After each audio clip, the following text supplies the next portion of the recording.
right. Well, I feel like we have heard all of these very impressive and amazing ideas over the last couple of days. I am now going to talk to you about something that is neither impressive nor amazing.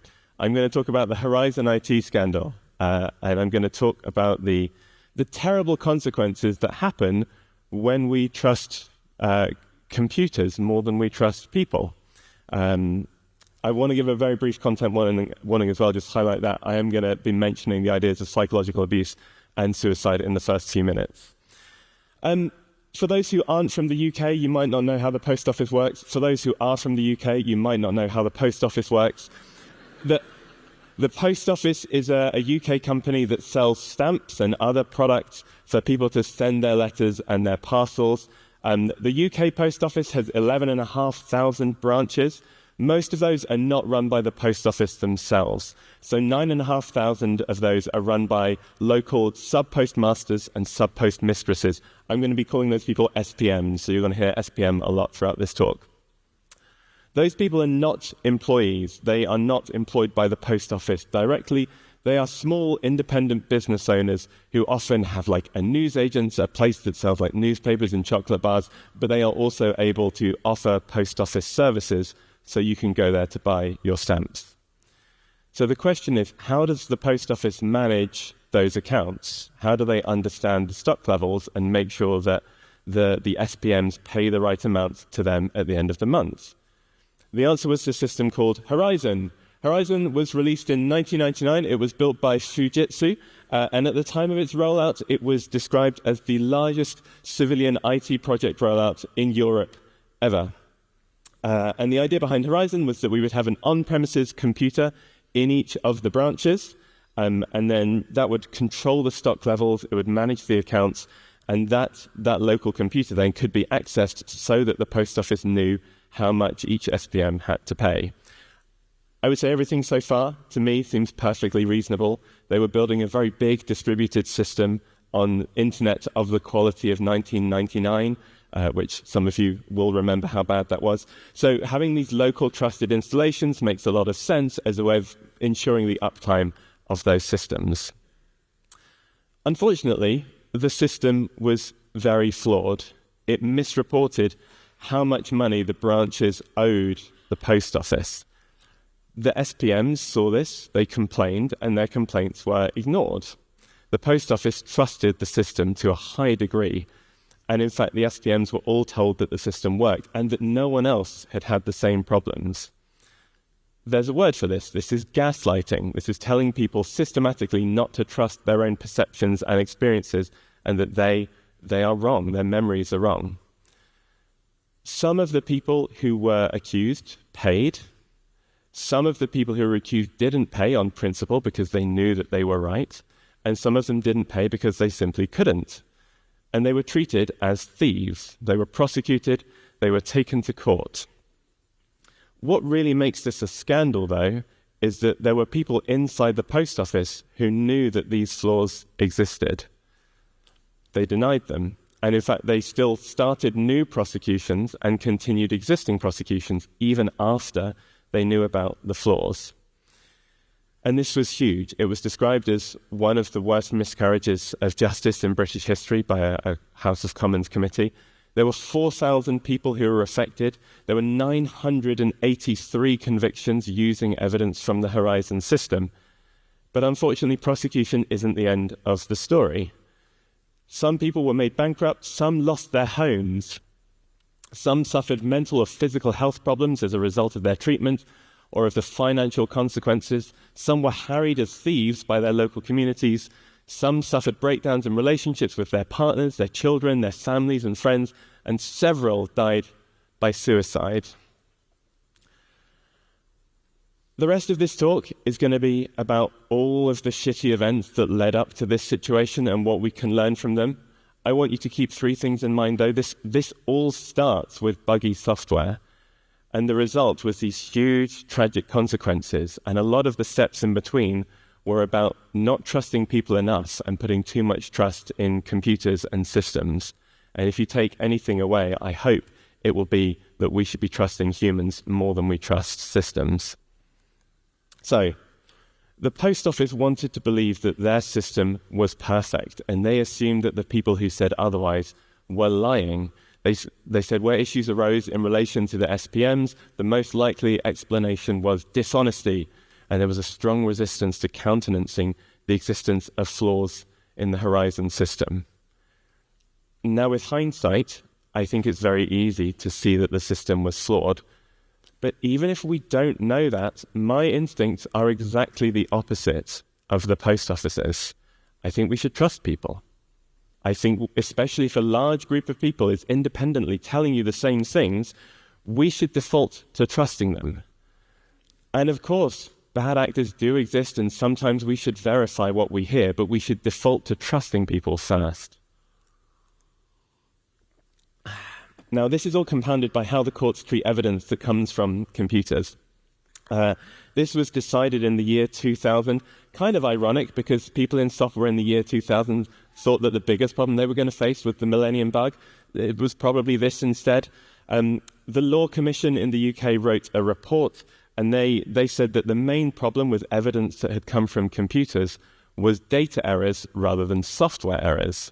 So the main problems with that evidence were really about bad input rather than bad processing. And so they concluded that in the absence of evidence to the contrary, the courts should presume that mechanical instruments were in order at the material time. This is a principle that's been applied to things like speedometers, traffic lights, and they see no reason why it should not apply to computers. Effectively, what this meant is that the courts assume that hardware and software are working as intended, and if there's a problem, it's with the data that was put into the system. Now, this fucking terrifies me. Can we have a show of hands? Like, who has built a software system that has entered production and that the users have had access to at some point? I'm expecting quite a lot of hands here, to be clear. Okay, so we've all built software systems. I'd like you to keep your hand up if that system had some bugs in it. Okay, I'm getting honesty from the room. This is a great start. Now I'd like you to keep your hand up if some of those bugs might have affected user data in the system. How can more hands go up at that point? that shouldn't be possible. Well, listen, in the law courts in the UK, your software is treated as working as intended until someone can prove otherwise. So in this case, what that meant was the defendants, the SPMs, had to prove that Horizon was broken somehow before they could question output from the system. And the post office didn't have to do anything to prove that it was working correctly, which is a system that puts a lot of trust in software, which means that we and our teams have quite a lot of responsibility. And what about that software? If it's going to be presumed to be functional and working as intended in court, you'd hope it's very carefully designed, carefully built.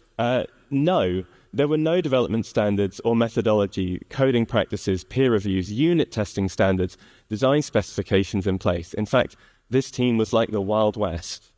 Several of the development team were not capable of producing professional code. And elsewhere, the same witness said there was no API that enforced data integrity. The contents of the data were freehand, and everybody did it differently. They were building a distributed accounting system with none of the tools and ideas and improvements from the last 25 years of software development, the biggest system of its kind in Europe, and they simply didn't have the right skills for the job. They didn't have the right processes, because they didn't have any fucking processes. Of course, it was going to be riddled with problems. This last bit might be the most painful lesson to learn. Some developers knew that the system was unreliable. They knew that it would duplicate data and that it could miscalculate the totals owed by the SPMs, and they knew that the team were having to manually correct those calculations regularly. They tried to get that recognized, they tried to get the problem solved, and they failed. What does it say? It says, there should have been an API layer. I fought hard to get people to agree to this. They refused to allow this on a cost and time basis. The cash account module needed to be rewritten, which was not a big job. I estimated 6 weeks. 6 weeks. But they weren't listened to. What I take away from this is that it isn't enough to be right. if you are right, but you can't convince people, you can't influence, you can't have them listen to you, you have exactly the same impact as if you're wrong. This talk has been about the problems with the Horizon system, which was built for Post Office Limited by Fujitsu. They're now building a new version called New Branch IT, which is going to roll out later this year to next year. And this is going to replace Horizon completely. In preparing for this talk, I spoke to someone who's very close to the new project because I was interested in what the Post Office have learned and in what they've changed. And I think Post Office have learned from Horizon. They've been doing a lot of work internally on psychological safety. They want to encourage their developers to raise concerns, to push back on cutting corners. They've been actively communicating the bugs they are aware of to the SPMs rather than hiding them and trying to deny them. And they've brought the software function in-house. So now they have teams who have regular contact with users in branches who can understand more about how the software is being used on the ground. I don't think it's a perfect story. One thing they haven't done is to shift left. So most modern teams try to integrate concerns like security and testing as early into the process as possible. And in New Branch IT, these things are still happening after development is kind of considered complete. So those functions are still siloed away, still happening late in the process. And in fact, I was talking with someone during the last break who was involved in QA on the Post Office's side for the previous version of this project, who was talking about a lack of visibility the QA team had on the software that was being developed, which is a problem that you wouldn't even anticipate happening with silos. But I suppose if people are siloed, that enables that kind of behavior. If your teams can't deliver independently, if security and testing still aren't integrated into the process, problems get discovered late and delay releases. Of course, that's still a lot better than shipping stuff with critical bugs. So here's what I hope you'll remember from this talk and what you'll take away. This all started with dev teams that didn't have the right skills. The Horizon team did not have the skills they needed for a project of this size and complexity. It's made worse by leaders who see problems but can't convince other people to spend time fixing those problems. And that's all made worse by having a company that trusts the software more than they trust the people who are using it. And that's made worse again by operating in a legal system which by default assumes that software is working as intended, where, as we have as a group established, it very much is not. So what can we do? Firstly, we need to give our teams the right skills for the job. We need to have teams that are competent for the tasks in front of them. We need to listen as well. We should be listening to our users and our teams, the people who are close to this work, and we should be advocating for what we hear from them.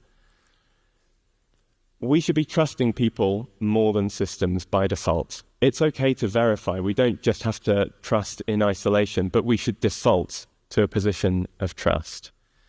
And I think maybe most importantly, we should be humble about the things that we are creating, because we are operating in an environment where organizations and courts risk assuming that what we've built is perfect. And maybe we are able to influence that and to improve that over time through our humility. If you want to talk to me about any of these things, I'm going to be at the SkillWell stand. It's just on the other side of that wall. I found out the hard way that it's not enough to be right, and that it's hard to build teams that have the right skills for the job. And I founded SkillWell to try and help solve that problem. Please do come and say hi. In the meantime, thank you for your attention.